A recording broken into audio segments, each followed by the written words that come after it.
बिस्मिल्लाहिर्रहमानिर्रहीम। आप देख रहे हैं मुनीर टीवी और मैं हूं मलिक मुनीर हुसैन।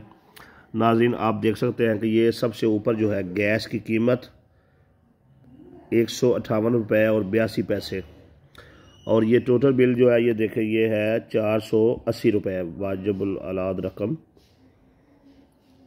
ये 480 रुपये, 158 रुपये बिल है और बाकी सारे जो है वो टैक्स है। यानी कि ये पाकिस्तान में होता है कि अगर जो असली बिल है वो 158 रुपये है और 480 रुपये बिल आ गया है, मतलब उतने की गैस यूज़ नहीं की जितना उन्होंने साथ में जो है वो टैक्स लगाया हुआ है। तो ये सूरत हाल है और सहूलियात जो है वो हमारे मुल्क में सिफर हैं। आवाम को गौर करना चाहिए कि टैक्स का ये पैसा जा हर कहाँ पर रहा है। 150 की गैस यूज़ करें और 480 रुपये जो है वो हम बिल अदा करें।